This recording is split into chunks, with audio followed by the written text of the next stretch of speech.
আসসালামু আলাইকুম। আমি নাসরিন নাহার আছি আপনাদের সাথে। বাংলাদেশি ব্লগার নাসরিন চ্যানেলে আপনাদের সবাইকে আরো একবার স্বাগত জানাই।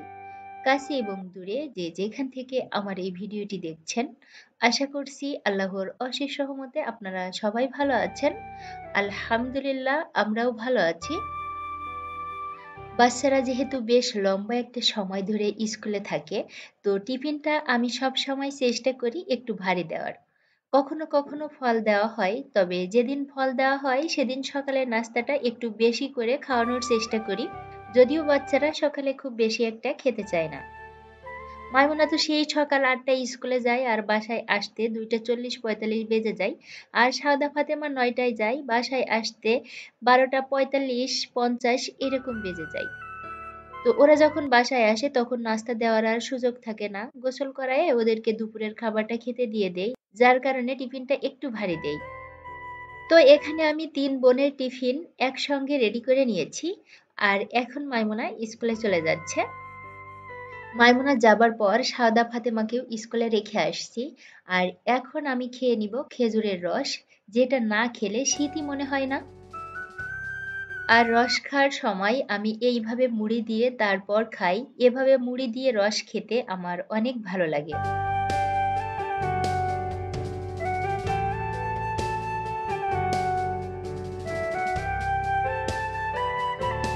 সকালের যুদ্ধ তো শেষ হলো। এখন পরবর্তী যুদ্ধে নামার আগে আমার একটা প্রোডাক্ট এসেছে, অনলাইনে অর্ডার করা ছিল। তো সেটাই একটু ওপেন করছি। এখানে আমি ২ টা জিপার অর্ডার করেছিলাম। তো সবকিছু ঠিকঠাক আছে কিনা সেটা একটু দেখে নিচ্ছি। বাহিরে কুয়াশা, তেমন একটা রোদ না থাকার কারণে আমার গাছগুলার অবস্থা খুবই খারাপ। ১ সপ্তাহ কোনো রোদই ছিল না। আর এখন যদিও রোদ উঠছে, তবে সেটা আমার খুব বেশি একটা কাজে আসছে না। কারণ সকালের রোদটাই আমার এই জানালাতে এসে পড়ে। আর এখন যেহেতু সকালে রোদ ওঠে না, রোদ উঠতে ১০টা ১১টা কখনো ১২টা বেজে যায়। তো ওই রোদটা আমার এই জানালাতে আসে না। যার কারণে গাছগুলার অবস্থা খুবই খারাপ। অনেক গাছ তো মারাই গিয়েছে। আর প্রচণ্ড শীতে গাছের তেমন যত্ন করতে পারি নাই, কারণ শীতের কারণে খুব বেশি একটা কাজ করতে মন চায় না। সবকিছু মিলিয়ে আমার গাছগুলা একেবারেই নষ্ট হয়ে গিয়েছে। সব অলসতা কাটিয়ে ফাইনালি আজ লেগেছি গাছ পরিচর্যার কাজে। গাছের যে মরা পাতাগুলা ছিল ওইগুলা তুলে ফেলে দিয়েছি, পাশাপাশি যে গাছগুলা মারা গিয়েছে সেগুলাও তুলে ফেলে দিয়েছি। এখন গাছের পাতাগুলা ভালোভাবে মুছে নিচ্ছি, কারণ অনেকদিন মোছা হয় না আর পাতাগুলার উপরে অনেক ধুলাবালু এসে জমে আছে, যেটা ভিডিওতে বোঝা যাচ্ছে না। তো গাছগুলা ভালোভাবে ক্লিন করার পর গাছের গোড়ায় পানি দিয়ে দিব। কাজের পাশাপাশি আপনাদেরকে ছোট্ট একটা রিকোয়েস্ট করছি, যারা যারা এখনো আমার সঙ্গে আছেন, ভিডিওর এ পর্যায়ে কোথাও কোনো অংশ ছোট্ট একটি কারণেও যদি আপনাদের কাছে ভালো লেগে যায়, তাহলে যারা যারা এখনো আমার চ্যানেলটিকে সাবস্ক্রাইব করেন নাই, আমার পরিবারে নতুন সদস্য, প্লিজ আমার চ্যানেলটিকে সাবস্ক্রাইব করে নিন আর একটা লাইক দিতে ভুলবেন না। বেশি ভালো লাগলে চাইলে আমার এই ভিডিওটিকে ফ্রেন্ডস অ্যান্ড ফ্যামিলির মাঝে শেয়ার করতে পারেন। আমার এই ধরনের ভিডিও আরও পেতে চাইলে পাশে থাকা বেল আইকনের অল অপশনটি সিলেক্ট করে রাখতে পারেন।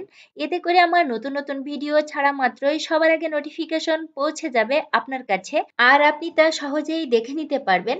যারা কাজটি অলরেডি করে নিয়েছেন তাদেরকে অসংখ্য ধন্যবাদ।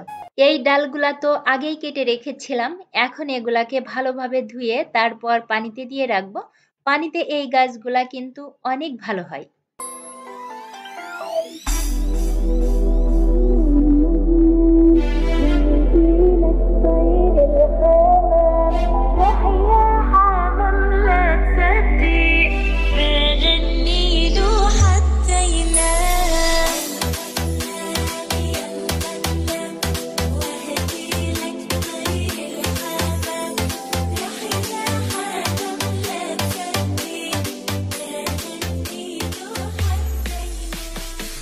গাছগুলা তো মোটামুটি গুছিয়ে নিয়েছি, আর এখন চলে আসছি ফার্নিচার মোছার কাজে। তো সব ফার্নিচারগুলা আমি খুব ভালোভাবে মুছে পরিষ্কার করে নিব। প্রত্যেকটা কাজ তো আর ওইভাবে ভিডিও করে শেয়ার করা সম্ভব হয় না, তবে কিছু কিছু অংশ ভিডিও করেছি আর সেটাই আপনাদের সঙ্গে শেয়ার করেছি।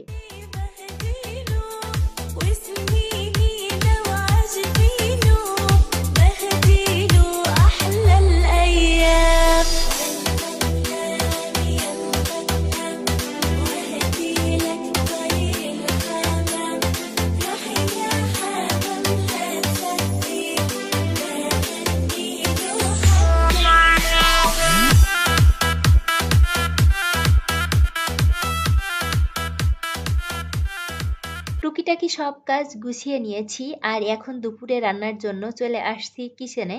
এখানে আমি কিছু শুকনা আম সকালেই পানিতে ভিজিয়ে রেখেছিলাম, আমগুলা ভিজে একেবারে নরম হয়ে গিয়েছে আর এই আমগুলা এরকম স্লাইস করে কেটে রোদে শুকিয়ে রেখেছিলাম।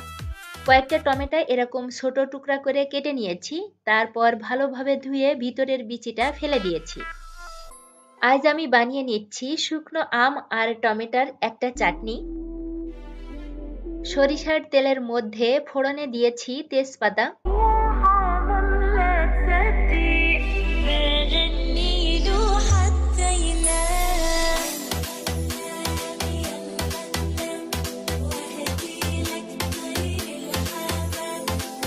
এক চা চামচ গোটা সরিষা, এক চা চামচ পাঁচফোড়ন দিয়ে দিয়েছি আগে থেকে কেটে ধুয়ে রাখা টমেটো,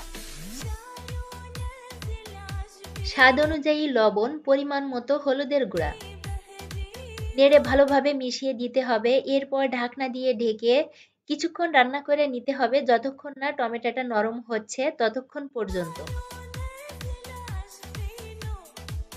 কিছুক্ষণ রান্না করার পর টমেটোটা নরম হয়ে গিয়েছে, এখন দিয়ে দিয়েছি আগে থেকে ভিজিয়ে রাখা শুকনো আমগুলা।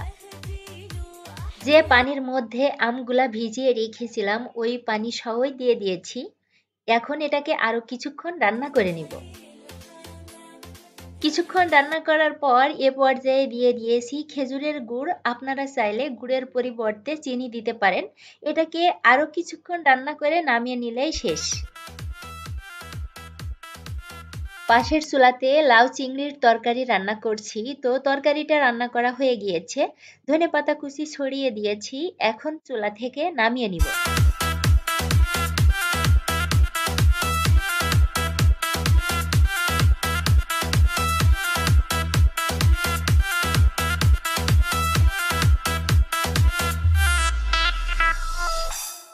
তো আমার দুপুরে রান্না করা হয়ে গেছে। কি কি রান্না করেছি সেটা আপনাদেরকে একটু দেখিয়ে দিচ্ছি। লাউ চিংড়ির তরকারি, পেঁপে ঘন্ট আর আম টমেটোর চাটনি। এটা খেতে অনেক মজার ছিল। দুপুরের পরে আর কোনো ভিডিও করা হয় নাই, লম্বা একটা সময় পার করেছি। আর এখন যেটা দেখতে পাচ্ছেন এটা হচ্ছে সন্ধ্যার পর। বাসায় গেস্ট আসছে আমার বান্ধবী, আর এই কিউট বেবিটা হচ্ছে আমার বান্ধবীর মেয়ে, ওর দুইটা মেয়ে। ছোট এই বেবিটাকে নিয়ে আসছে আর বড়টা বাসায় আছে, ও একটু প্রয়োজনীয় কাজে আসছিল, তো আমার বাসা দিয়ে ঘুরে যাচ্ছে। ওর বাসাও যশোরে, আগে অবশ্য যশোরে থাকতো না, কয়েক মাস হলো যশোরে বাসা নিয়েছে। আর এই বেবিটা মাশাল্লাহ এত কিউট। যাই হোক, অনেক দিন পর বান্ধবীকে পেয়ে আমি তো অনেক বেশি এক্সাইটেড। এদিকে আমার 3 প্রিন্সেস বেবিটাকে পেয়ে অনেক হ্যাপি। তবে বেবিটা খুব লজ্জা পাচ্ছে, কারোর কাছেই যেতে চাইছে না। তো বন্ধুরা, এই ছিল আমার আজকের ভিডিও। ভিডিওর মাঝে ভুল ত্রুটি ক্ষমা সুন্দর দৃষ্টিতে দেখবেন। সবাই ভালো থাকবেন, সুস্থ থাকবেন। ইনশাল্লাহ আবারও দেখা হবে নতুন কোনো ভিডিওতে। সে পর্যন্ত সবাইকে আল্লাহ হাফেজ। আসসালামু আলাইকুম।